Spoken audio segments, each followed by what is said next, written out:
Assalamualaikum warahmatullahi wabarakatuh. Bismillahirrahmanirrahim. Hari ini kita akan membaca buku Hakikat Berfikir karya Syekh Taqiyuddin An-Nabhani. Pada bab 3 adalah contoh-contoh aktivitas berpikir. Berpikir tentang alam semesta, manusia, dan kehidupan. Pembahasan tentang alam semesta, manusia, dan kehidupan bukanlah pembahasan tentang alam atau tabiah, nature. Karena alam lebih umum daripada alam semesta atau al-kaun, universe. Manusia dan kehidupan juga bukan pembahasan tentang sekalian alam atau al-alam. Karena sekalian alam adalah segala sesuatu selain Allah sehingga mencakup malaikat, setan, dan alam. Karena itu ketika kami mengatakan bahwa kita sedang membahas alam semesta, manusia, dan kehidupan, maka kita tidak bermaksud membahas alam dan sekalian alam, tetapi kami hanya bermaksud membahas 3 hal itu saja. Sebab manusia hidup di alam semesta, maka manusia harus mengetahui perihal manusia, alam semesta, dan kehidupan. Jadi membahas alam tidak menjadi perhatian utama manusia, karena membahas alam tidak mencukupinya untuk membahas tentang jenis manusia itu sendiri, kehidupan, dan alam semesta tempat dia hidup. Demikian pula membahas selain itu, seperti malaikat dan syaitan, juga bukan perhatian utamanya, karena membahas hal tersebut tidak akan membentuk problem baginya. Manusia merasakan bahwa dirinya ada, merasakan adanya kehidupan dalam dirinya, dan merasakan adanya alam semesta tempat dia hidup. Sejak bisa membedakan berbagai perkara dan benda, manusia mulai bertanya-tanya apakah sebelum keberadaan dirinya dan sebelum keberadaan ibunya, bapaknya, dan sebelum ibu bapaknya sampai nenek moyangnya yang paling ujung, apakah sebelum itu semua ada sesuatu atau tidak. Dia bertanya-tanya, apakah sebelum kehidupan yang ada pada dirinya atau manusia yang lain ada sesuatu atau tidak? Dia juga bertanya-tanya, apakah alam semesta yang dilihatnya seperti bumi dan matahari dan yang didengarnya seperti bintang-bintang, apakah sebelumnya ada sesuatu atau tidak? Dengan kata lain, apakah itu semua bersifat azali, yakni telah ada sejak zaman azali, atau sebelumnya ada sesuatu yang azali?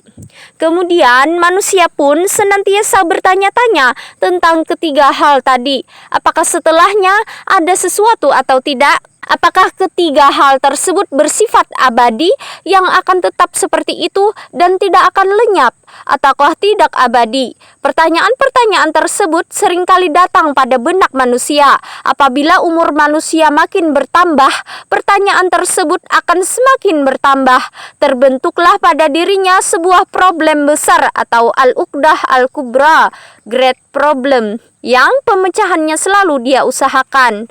Pertanyaan-pertanyaan itu sebenarnya adalah suatu studi tentang fakta, yaitu merupakan pemindahan fakta melalui panca indera ke dalam otak. Manusia tadi terus mengindra fakta tersebut, tetapi informasi yang ada pada dirinya tidak cukup untuk memecahkan problem besar tersebut.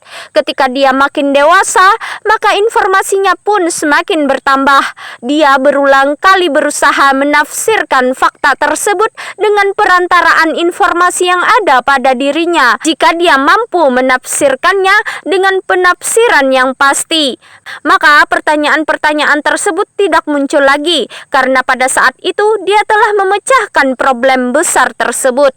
Jika penafsirannya tidak pasti, dia akan tetap bertanya-tanya. Terkadang dia bisa memecahkan problem besar itu untuk sementara waktu, tetapi pertanyaan-pertanyaan tersebut kembali muncul. Maka tahulah dia bahwa sebenarnya dia belum memecahkan problem besar tersebut. Begitulah secara alamiah dia akan terus melanjutkan mata rantai pertanyaan-pertanyaan tersebut hingga dia memperoleh jawaban yang dibenarkan oleh fitrahnya, yakni yang sesuai dengan daya kehidupan atau at-taqah al-hayawiyah yang ada pada dirinya, atau sesuai dengan perasaannya atau al-atifah. Pada saat itu, dia akan merasa yakin bahwa dirinya telah mampu memecahkan problem besar dengan jawaban yang pasti, dan berhentilah pertanyaan-pertanyaan itu. Jika problem besar tersebut tidak bisa dipecahkannya, maka pertanyaan-pertanyaan itu akan tetap datang silih berganti dan akan terus membuatnya gelisah. Problem besar terus ada pada dirinya. Dia akan terus merasa gelisah dan khawatir mengenai masa depannya sampai dia memperoleh suatu pemecahan, baik pemecahan itu benar maupun salah, selama dia merasa tentram dengan pemecahan itu. Inilah proses berpikir tentang alam semesta, manusia, dan kehidupan yang merupakan proses berpikir yang alami dan wajib dilakukan, serta mesti ada pada setiap manusia. Ini dikarenakan keberadaan manusia mengharuskan adanya proses berpikir tersebut, sebab pengindraannya terhadap ketiga hal tersebut terus terjadi. Penginderaan ini akan mendorongnya untuk berusaha mencapai suatu pemikiran. Proses berpikir tentang alam semesta, manusia, dan kehidupan tidak bisa dipisahkan dari keberadaan manusia, sebab hanya dengan mengindra ketiga hal itu yang pasti adanya, manusia dituntut mempunyai informasi-informasi yang berkaitan dengan penginderaan itu pada dirinya, atau dituntut berusaha untuk mencari informasi-informasi dari orang lain, atau dituntut berusaha untuk mencari pemecahan dari orang lain. Manusia akan senantiasa berusaha memecahkan problem besar tersebut dengan dorongan dari dalam dirinya sendiri. Pemecahan problem besar akan senantiasa menuntut manusia secara terus-menerus untuk mencari pemecahan tersebut. Hanya saja, meski manusia dipastikan bertanya-tanya dan dipastikan melakukan berbagai usaha secara terus-menerus untuk mencari jawabannya, yakni untuk mencapai pemecahan problem besar, ternyata mereka berbeda-beda dalam memenuhi tuntutan yang terus-menerus tersebut. Di antara mereka, ada yang menghindari pertanyaan-pertanyaan tersebut, ada yang terus-menerus mencari jawabannya. Ketika manusia masih kecil dan belum balik, biasanya mereka menerima jawabannya dari orang tua mereka. Mereka sebenarnya dilahirkan dengan tidak mempunyai pertanyaan-pertanyaan tersebut, tetapi sejak ia mampu membedakan segala sesuatu yang ada di sekitarnya, mulailah muncul pertanyaan-pertanyaan itu. Kemudian orang tua mereka biasanya memberikan jawabannya, dan karena percaya kepada orang tuanya atau orang yang menangani urusannya, biasanya manusia menerima jawaban-jawabannya dan merasa tentram dengannya karena mereka telah percaya kepada orang-orang tersebut. Tatkala telah balik, yakni mencapai usia dewasa, mayoritas di antara mereka terus berpegang pada jawaban yang telah mereka terima sejak kecil. Sebagian kecil mencoba mengulangi lagi pertanyaan-pertanyaan tersebut karena merasa tidak tentram dengan jawaban yang telah diterimanya waktu kecil. Karena itu, mereka akan kembali mempertimbangkan jawaban-jawaban dari problem besar tersebut dan berusaha menjawabnya sendiri. Jadi, berpikir tentang pemecahan problem besar, yaitu berpikir tentang alam semesta, manusia, dan kehidupan adalah hal yang mesti ada bagi setiap manusia. Hanya saja di antara manusia ada yang mampu memecahkannya sendiri dan ada yang menerima pemecahannya dari orang lain. Jika problem besar tersebut telah terpecahkan, bagaimanapun juga pemecahannya, maka pemecahan tersebut baik dengan jalan menerima dari orang lain atau dengan jalan memecahkannya sendiri, jika sesuai dengan fitrah manusia dan dia telah merasa tentram dengannya, maka dia akan merasa puas dan merasakan kebahagiaan. Jika tidak sesuai dengan fitrah manusia, maka dia tidak akan merasa tentram dengan pemecahannya, dan pertanyaan-pertanyaan itu akan terus mengejar-ngejar dan menggelisahkannya, meskipun dia tidak bisa mengungkapkannya dengan cara apapun. Karena itu, manusia harus berpikir tentang pemecahan problem besar dengan pemecahan yang sesuai fitrahnya. Memang benar, berpikir tentang pemecahan problem besar merupakan sesuatu yang alami dan pasti. Tetapi, pemikiran tersebut terkadang benar, terkadang salah, dan terkadang lari dari pemikiran itu sendiri. Walau bagaimanapun, ia tetap merupakan proses berpikir yang berjalan sesuai dengan metode rasional. Orang-orang yang menyifati manusia, alam semesta, dan kehidupan sebagai materi, serta mengalihkan topik menjadi pembahasan materi, berarti melarikan diri dari berpikir tentang manusia, alam semesta, dan kehidupan menuju berpikir tentang materi. Pemikiran ini sebagai upaya untuk lari dari proses berpikir yang alami dan pasti, telah menjerumuskan mereka menuju suatu penyakit dalam berpikir, sebab materi tunduk pada laboratorium, sedangkan manusia, alam semesta, dan kehidupan tidak. Pertanyaan-pertanyaan yang hadir membutuhkan proses berpikir secara rasional atau at-tafkir al-aqli, sedangkan mereka beralih pada proses berpikir secara ilmiah atau at-tafkir al-ilmi. Karena itu, mustahil mereka bisa sampai pada pemecahan yang sahih. Inilah yang membuat mereka menghasilkan pemecahan yang keliru.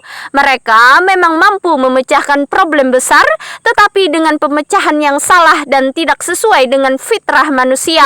Dengan demikian, pemecahan tersebut tetap merupakan pemecahan bagi individu, bukan pemecahan bagi suatu bangsa dan umat. Akibatnya, bangsa dan umat tersebut tetap belum memecahkan problem besar dengan pemecahan yang sesuai dengan fitrah manusia. Berbagai pertanyaan terus membayang-bayangi manusia, bahkan seringkali membayang-bayangi manusia yang puas dengan pemecahan tersebut. Adapun orang-orang yang memandang bahwa problem besar tersebut bersifat individual, serta tidak memandang bahwa problem itu berkaitan dengan suatu bangsa sebagai bangsa, tidak juga memandangnya sebagai problem umat sebagai umat, dan menganggap tidak ada peranannya dalam urusan kehidupan, maka mereka sebenarnya telah lari dari pemecahan problem besar.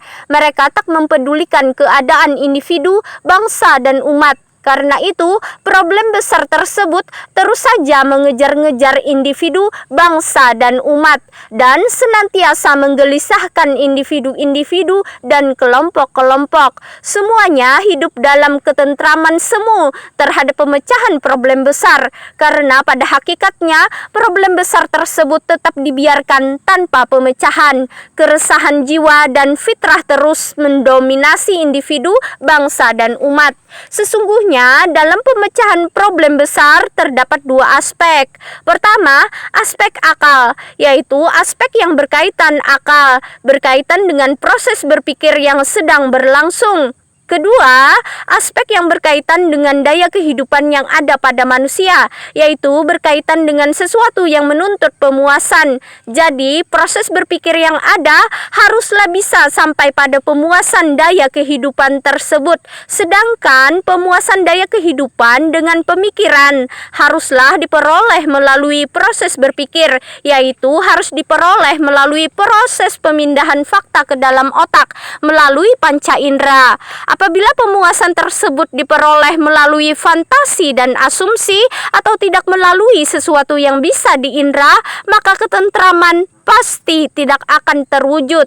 Begitu juga pemecahan problem besar juga tak akan didapatkan. Apabila pemikiran tersebut tidak menghasilkan pemuasan, yaitu tidak sesuai dengan fitrah manusia, berarti ia hanya menjadi asumsi atau penginderaan semata.